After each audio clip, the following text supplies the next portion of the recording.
निगाहें अर्श मुअल्ला पे रहती है, उनकी निगाहें लौहे महफूज पे रहा करती है। और मेरे दोस्त तमाम औलिया के सरदार हैं। गौसे आजम फरमाते हैं कि मैं वो हूँ कि और औलिया हैं जो तकदीर के दरवाजे पे जाके रुक जाता है, मगर अब्दुल कादिर वो है जो दरवाजे पे दाखिल होता है और लोगों के तकदीर को बदल दिया करता है। अल्लाह ने वो कुव्वत अता फरमाई, वो ताकत अता फरमाई। और गौसे आजम की बारगाह में जब बात तकदीर के बदलने की आती है तो गौसे आजम रज़ी अल्लाह ताला अन्हु बेमिसाल नजर आते हैं, बेनज़ीर नजर आते हैं, लाजवाब नजर आते हैं। गौसे आजम का दौर है, गौसे आजम के दौर में हजारों औलिया किराम बगदाद की सरजमीन पर मौजूद हैं। सब अपने अपने वक्त के सूरज हैं, अब अपने अपने वक्त में हिदायत के चिराग बनकर रोशनी बिखेर रहे हैं। मगर गौसे आजम उन औलिया के सरदार हैं। गौसे आजम रज़ी अल्लाह ताला अन्हु के जमाने में बगदाद में एक वली कामिल थे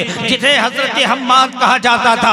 उनके पास एक शख्स पहुंचा जिनका नाम अबुल मुज़फ्फर था। पहुंचा, अर्ज किया, हुजूर माले तिजारत तैयार है, मुल्क शाम जाने का इरादा है, काफिला तैयार है, हुजूर दुआ के लिए हाजिर आया, दुआ फरमा दीजिए, आप इजाजत दीजिए, दुआ साथ में दुआ भी फरमा दीजिए। हजरत हम्माद ने आंखें बंद की। अल्लाह अल्लाह अल्लाह वालों की तो यही शान हुआ करती है। आंखें बंद की, अर्शे मुअल्ला देख लिया, तकदीर देख लिया और उसके बाद ये फरमाया, बेटे सफर मत करो, अगर सफर करोगे तो मैं देख रहा हूँ तुम्हारी तकदीर में लिखा है कि डाकू तुम्हारा माल छीन लेंगे, इस सफर में तुम कत्ल कर दिए जाओगे। कहा हजरत माले तिजारत तैयार है, काफिला भी तैयार है, जाने की देर है, दुआ के लिए हाजिर आया, अगर नहीं गया तो बड़ा नुकसान हो जाएगा। हजरत फरमा अर्ज करते हैं, हुजूर बहुत नुकसान हो जाएगा। हजरत हम्माद कहते हैं, बेटा तेरी तकदीर में जो था वो मैंने कह दिया। हजरत हम्माद की बारगाह से अबुल मुज़फ्फर निकला और गौसे आजम की बारगाह में पहुंचा। कहा हजरत मैं माले तिजारत खरीद चुका हूँ, मुल्क शाम जाना चाहता हूँ, काफिला भी तैयार है, हुजूर दुआ फरमा दें। हजरत गौसे आजम ने फरमाया, जाओ मैंने तेरे लिए दुआ की। अर्ज किया, सरकार मैं अपने पीर हजरत हम्माद की बारगाह में पहुंचा। हजरत हम्माद ने ये कहा। हजरत गौसे आजम ने फरमाया, हाँ हाँ उन्होंने सही कहा, जो तुम्हारी तकदीर में लिखा था वही उन्होंने कहा है। कहा हजरत आप फरमा रहे हैं, पीर ने तो कहा कि जाओगे तो कत्ल कर दिए जाओगे, मगर आप है कि कहते हैं जाओ, बात क्या है? कहा सुनो, तुम जाओ, तुम्हारी तकदीर में वही लिखा है, मगर अब्दुल कादिर जमानत देता है कि सही सालिम जाओगे भी और सही सालिम वापस भी आ जाओगे।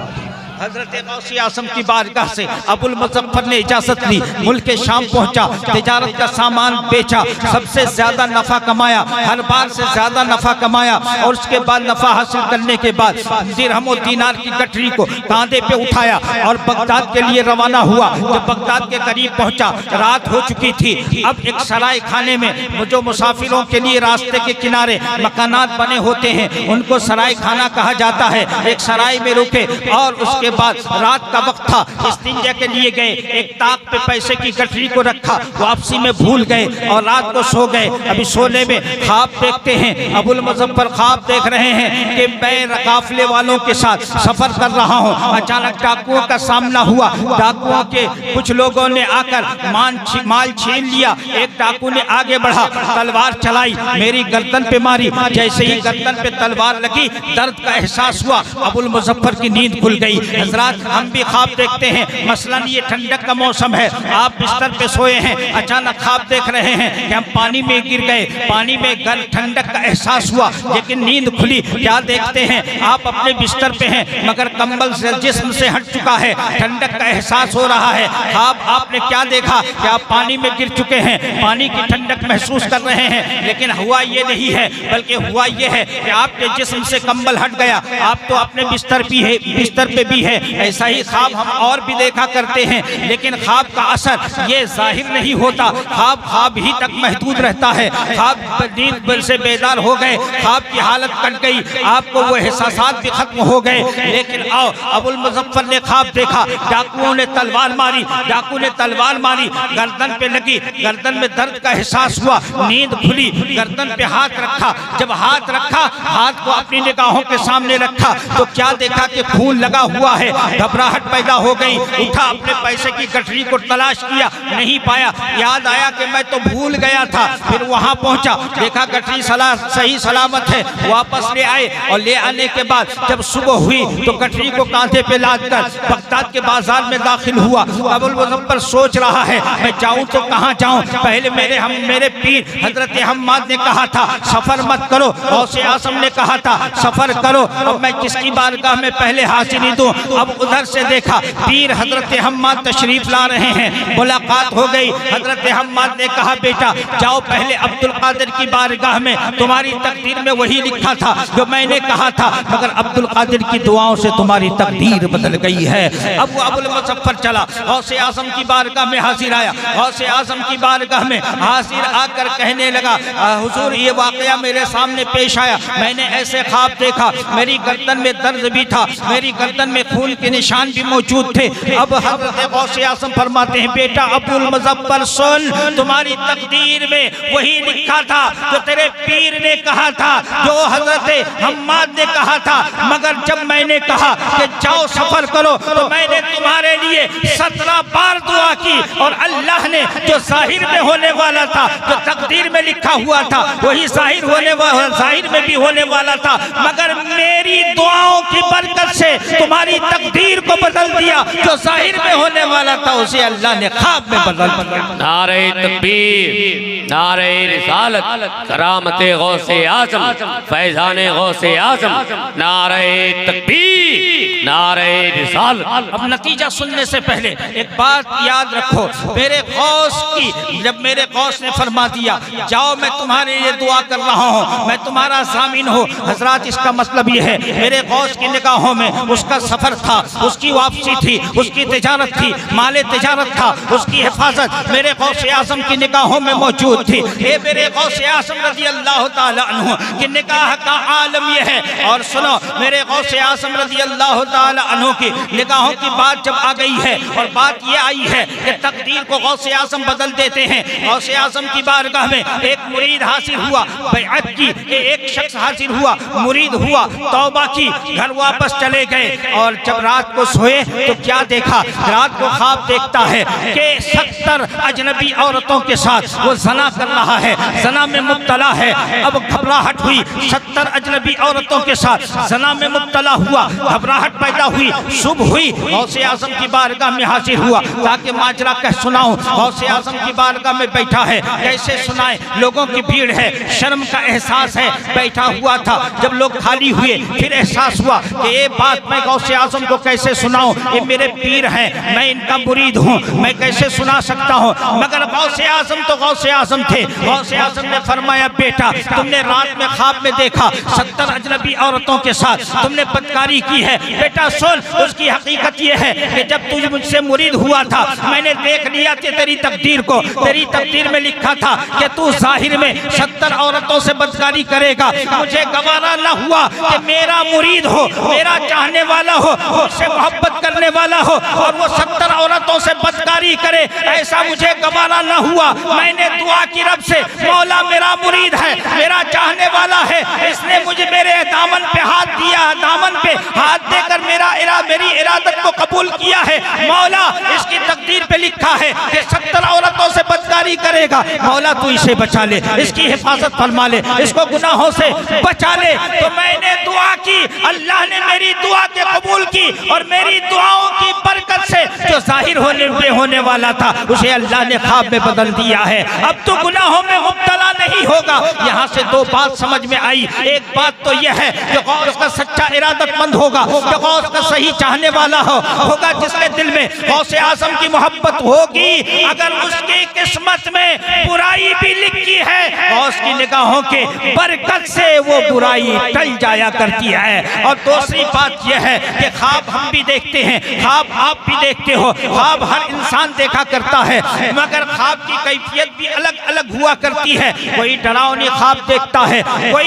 कोई खुशखबरी वाला ख्वाब देखा करता है। डरावना ख्वाब देखने वाला देखता है कि मेरा बच्चा पानी में डूब कर मर गया है, हम किसी मुसीबत में गिरफ्तार हो गए हैं, पुलिस वालों ने हमें गिरफ्तार कर लिया है, हम किसी मर्डर केस में फंस गए हैं, हम किसी मुसीबत में मुब्तला हो गए हैं। ये ख्वाब भी हम देखा करते हैं। लेकिन एक गौसे आज़म के चाहने वालों, अगर आपने ख्वाब देखा है, एक गौस के मुरीदों, अगर आपने ख्वाब देखा है, एक गौसे आज़म से मोहब्बत करने वालों, अगर आपने ख्वाब देखा है तो घबराने की जरूरत नहीं है, डरने की जरूरत नहीं है। अगर समझ लो तुमने ये ख्वाब देखा कि तुम्हारा बच्चा पानी में डूबकर मर गया है तो डरने की जरूरत नहीं है। यही तुम्हारी तकदीर में लिखा था कि तुम्हारा बच्चा पानी में डूबकर मर जाता, मगर मेरे गौस की निगाहे करम ने देख लिया और गौस ने दुआ कर दी और गौस की दुआओं से हमारी तकदीर बदल गई। जो बच्चा डूबकर मरने वाला था अल्लाह ने उसे ख्वाब में बदल दिया है। अब मेरा बच्चा डूबकर मरेगा नहीं, बल्कि अल्लाह ने गौस के वसीले से उसकी हिफाजत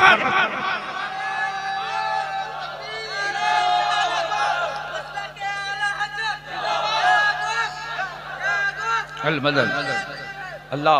हजरात, बात समझ में आई कि गौसे आज़म से मोहब्बत करने वालों, गौसे आज़म से अगर सच्ची मोहब्बत है तो आप बच सकते हो, आगे बढ़ो। अल्लाह तबारक व तआला फरमाता है व इन सअलनी लउतियन्ना व ला इन इस्तआज़नी लउईज़न्ना। यह हदीस कुदसी है। अल्लाह तबारक व तआला फरमाता है मेरा महबूब जब मुझसे मांगे, सवाल करे तो मैं उसे जरूर दिया करता हूँ, और मेरी बारगाह में पनाह मांगे तो मैं उसे पनाह दिया करता हूँ। हजरत, वलियों की बारगाह में हाज़िरी तो इसीलिए दिया करते हैं, वलियों की यादें तो इसीलिए मनाया करते हैं, गौस की याद में महफिलें इसीलिए सजाया करते हैं कि अगर वली की निगाह हो गई, हम तो वली को वसीला इसीलिए माना करते हैं कि अल्लाह फरमाता है अगर मेरा वली मुझसे मांगे तो मैं जरूर अता करता हूँ। हम गौसे आज़म से, गौसे आज़म को वसीला इसीलिए बनाया करते हैं, अगर गौसे आज़म ने चाह लिया और रब से मांग लिया तो हमारा बेड़ा यहाँ भी पार है,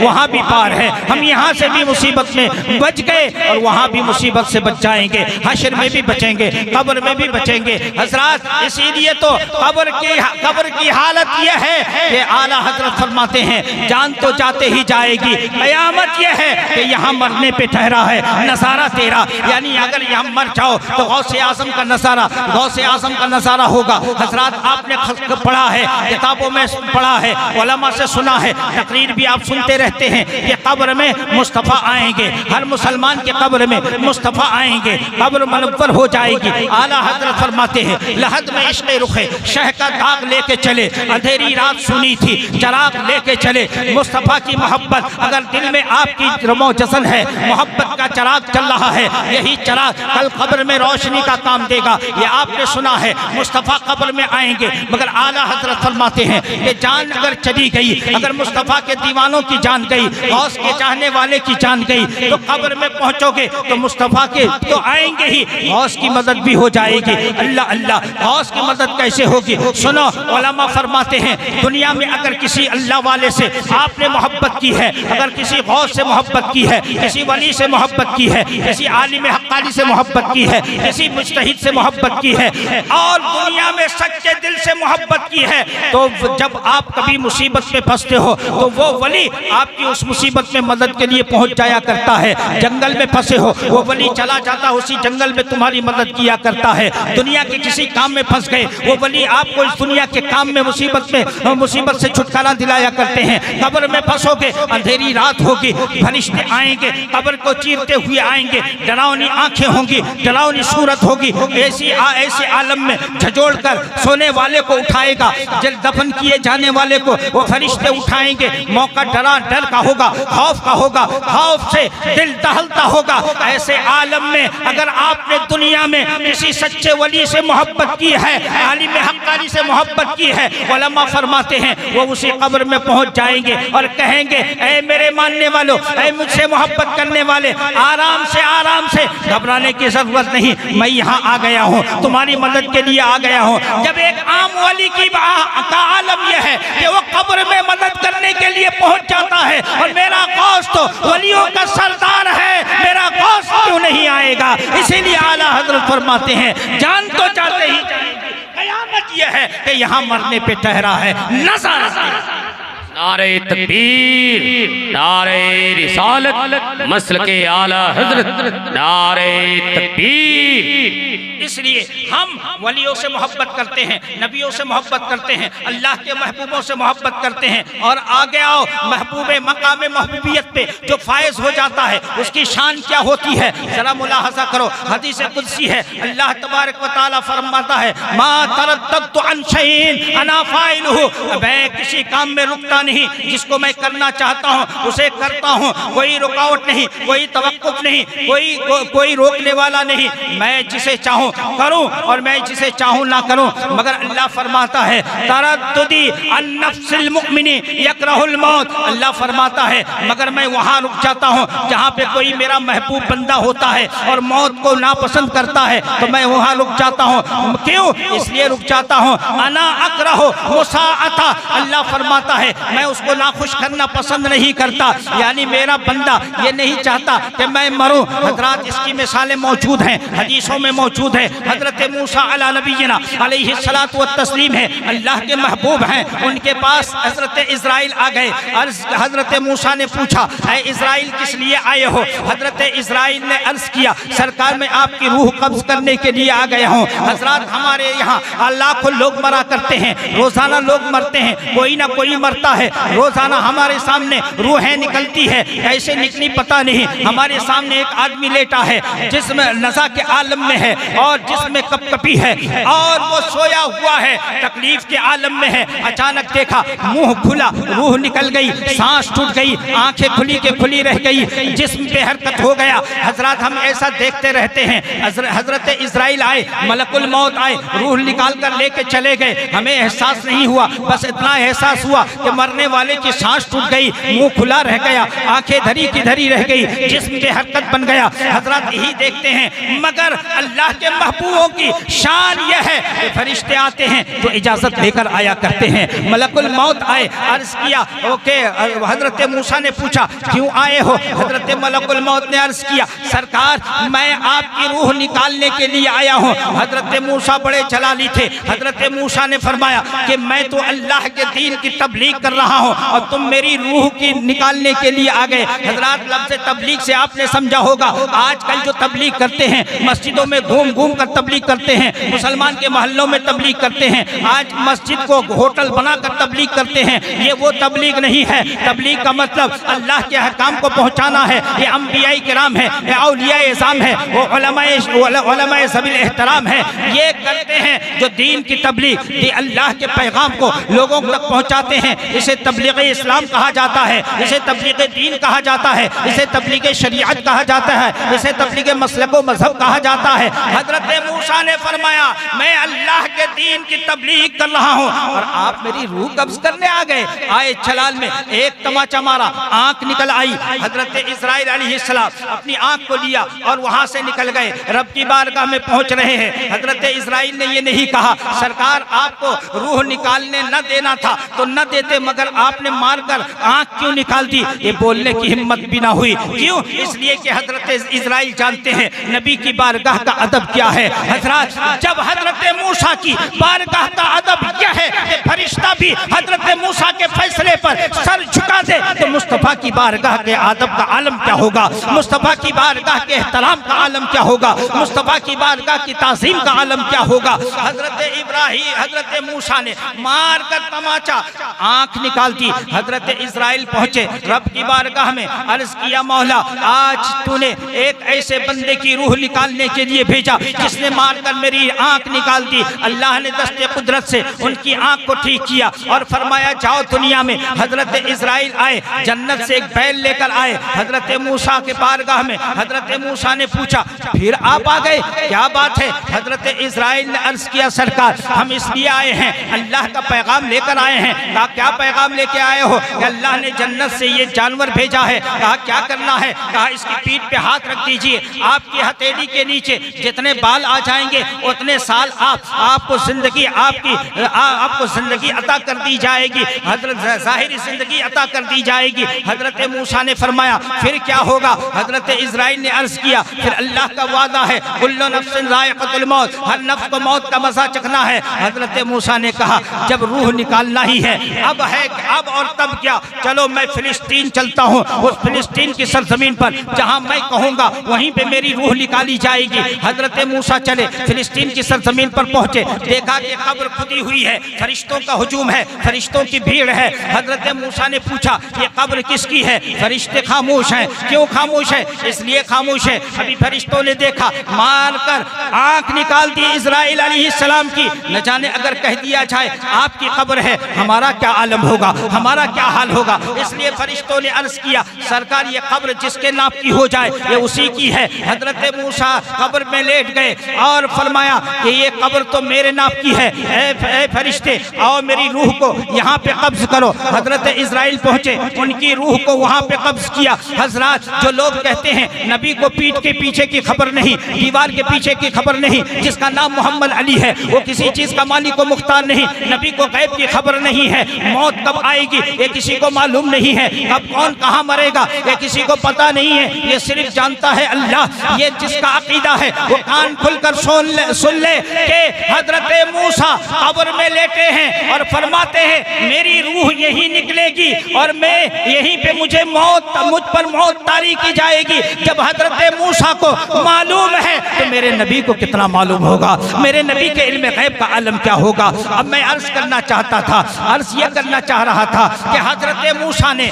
मलकुल मौत को अपने दर से मारा और मार कर उनकी आंख निकाल दी। पता क्या चला? अल्लाह क्या फरमाता है? अल्लाह फरमाता है कि मैं किसी काम के करने में रुकता नहीं हूँ, लेकिन जब कोई मेरा महबूब बंदा मौत को नापसंद करता है तो मैं रुक जाता हूँ। मैं अपने महबूब बंदे को नाराज नहीं करना चाहता हूँ। वला बुद्दा लहू मिन, और मौत भी जरूरी है तो वली मरना भी नहीं चाहता, अल्लाह का महबूब मरना भी नहीं चाहता और उसे मौत आनी भी है, अल्लाह का वादा भी है। तो क्या होगा? उलमा फरमाते हैं अल्लाह के महबूब बंदे जब मौत से नाखुश होते हैं तो अल्लाह तबारक व तआला दुनिया की तकलीफों को वली के सामने रख देता है और जन्नत को भी रख देता है, जन्नत की नेमतों को भी रख देता है। एक महबूब जिस तरह दुनिया की तकलीफों को देखता है वैसे ही जन्नत की नेमतों को भी देखता है और जन्नत की खूबसूरती और हुस्न जमाल को भी देखता है। जब वो जन्नत को देखता है, जन्नत की नेमतों को देखता है, जन्नत के हुस्न जमाल को देखता है, दुनिया की शिद्दत को भी देखता है, दुनिया की तकलीफ को भी देखता है, दुनिया की परेशानी को भी देखता है, तो कहता है मौला इस दुनिया में कुछ रखा नहीं है, सब कुछ तो तेरे जन्नत में रखा है, इसलिए मुझे जन्नत में बुला ले। अल्लाह फरमाता है ये मेरा महबूब मौत को पसंद करता है, इसलिए फरिश्ते जाओ उसकी रूह को कब्ज़ कर ले। हज़रात एक वली की शान ये होती है, एक महबूब की शान ये होती है। अल्लाह फरमाता है अगर मेरा महबूब मरना नहीं चाहता तो मैं उसे मौत अता नहीं करता, मैं रुक जाता हूँ, उसको नाखुश करना मैं पसंद नहीं करता। तो गौसे आज़म तो वलियों के सरदार हैं, उनकी ताकत का आलम क्या होगा। इसलिए गौसे आज़म की बारगाह में अगर आपने हाजिरी दी है, जश्न गौसुल वरा में अगर आपने हाजिरी दी है तो इस यकीन के साथ बैठो कि मेरा गौस देख रहा है और मेरा गौस कोई यूं ही नहीं है बल्कि अल्लाह ने पावर अता किया है। कैसा पावर अता किया? आला हजरत अजीमुल बरकत मुजद्दिद दीन व मिल्लत इमाम इश्क व मोहब्बत इरशाद फरमाते हैं वाह क्या मर्तबा है गौस है बाला तेरा, ऊंचे ऊंचों के सरों से कदम आला तेरा, सर भला क्या कोई जाने कि है कैसा तेरा। औलिया मलते हैं आंखें वो है तलवा तेरा, क्या दबे जिस पे हिमायत का हो पंजा तेरा, शेर को खतरे में लाता नहीं कुत्ता तेरा, कस्में दे दे के खिलाता है पिलाता है तुझे प्यारा अल्लाह तेरा, चाहने वाला तेरा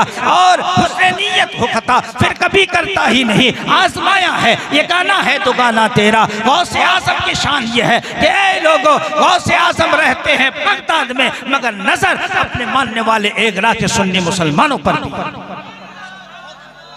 इसलिए मुसलमानों गौसे आजम की महफिल में बैठे हो, दिल थाम के बैठो। और एक बात आखिर में चलते चलते मैं जा रहा हूँ, आज के इस भारत की धरती पर अगर गौसे आजम का फैज बट रहा है तो वो आला हजरत के दर से बट रहा है, आला हजरत के दर से बट रहा है। इसलिए गौसे आजम के फैजान से माला माल होना चाहते हो तो आला हजरत के दर्स को मजबूती के साथ थाम लो, मसलके आला हजरत पर चलते रहो। इसलिए कि हमारा अकीदा है, हमारा ईमान है, हमारा ईकान है, हमारा विजदान कहता है मसलके आला हजरत ही है दीन हक। इसकी हद से जो बाहर निकल जाएगा कल बरोज़े क़यामत खुदा की कसम देखना वो जहन्नम में चल जाएगा। और ये अकीदा बरेली वाले ने हमें दे दिया है, उन्हें जाना उन्हें माना, न रखा गैर से काम, उन्हें जाना उन्हें माना, न रखा गैर से काम। लिल्लाहिल हम्द मैं दुनिया से मुसलमान गया। ऐ लोगों, अगर मुसलमान दुनिया से बनकर जाना चाहते हो मसलके आला हजरत को मजबूती से थाम लो। अगर तुमने मसलके आला हजरत को मजबूती से थाम लिया और उस पर अमल पैरा हो गए, जान रखो चलोगे मसलके आला हजरत पे, फैजान लूटोगे गौसे आजम के, और फैजान लूटोगे गौसे आजम की बारगाह से। इसलिए लोगों, गौसे आजम के फैजान से माला माल होना चाहते हो तो आला हजरत से मोहब्बत करो, आला हजरत की औलाद से मोहब्बत करो, ताजुल शरिया से मोहब्बत करो, हुज्जतुल इस्लाम से मोहब्बत करो, मुफस्सिर आज़म से मोहब्बत करो, मुफ्ती आज़म से मोहब्बत करो, और आला हजरत के मसलक पे जो कायम है उनसे भी मोहब्बत करते जाओ। आला हजरत का मसलक है तमाम सुन्नी मुत्तहिद होकर जिंदा रहो। आला हजरत का पैगाम है आपसी इख्तिलाफ को खत्म करो और सब मसलक के झंडे पे आ जाओ। अगर तुमने ऐसा किया तो याद रखो अब आला हजरत फरमाते हैं कि तुम गौसे आजम के फैजान से माला माल होते रहोगे। ऐ मुसलमानों, ये पैगाम लेते हुए जाओ, कुछ भी हो जाए हम मसलके आला हजरत को नहीं छोड़ने वाले। कुछ भी कितनी भी मुसीबत आ जाए हम आला हजरत से दूर होने वाले नहीं है। क्यों? इसलिए कि भारत की सरजमीन पर आला हजरत ने गौसे आजम के परचम को बुलंद फरमाया है तो गौसे आजम ने भी आला हजरत की शान को बुलंद फरमा दिया है। आला हजरत को पूरी दुनिया में माना जाता है, जाना जाता है, पहचाना जाता है, उनके मसलक पर अमल किया जाता है। ऐ लोगों, मसलके आला हजरत ही नजात का जरिया है, मसलके आला हजरत ही इस दुनिया में फलाह बहबूदी की जमानत देता है। इसलिए ऐ लोगों, कुछ भी हो जाए, इख्तिलाफ अपनी जगह पर, रवादारी अपनी जगह पर, मोहब्बत अपनी जगह पर, अगर मोहब्बत किसी से करेंगे तो मसलके आला हजरत की बुनियाद पर करेंगे, और नफरत किसी से करेंगे तो मसलके आला हजरत की बुनियाद पर करेंगे। क्यों? इसलिए कि मसलके आला हजरत गौसे आजम के परचम को बुलंद करता है। अल्लाह तबारक व तआला हम तमाम पर कायम व दायम रखे और हम सबको उसी पर चलते रहने की तौफीक रफ़ीक अता फरमाए। बोलने में, सुनने में, जाने अनजाने कोई गलती मुझसे सरजद हो गई, मैं रब से सच्चे दिल से तौबा करता हूँ। अस्तगफिरुल्लाह रब्बी मिन कुल्लि ज़ंबि व अतूबु इलैहि वला हौला वला कुव्वता इल्ला बिल्लाहिल अलिय्यिल अज़ीम। ला इलाहा इल्लल्लाह मुहम्मदुर रसूलुल्लाह सल्लल्लाहु तआला अलैहि वसल्लम।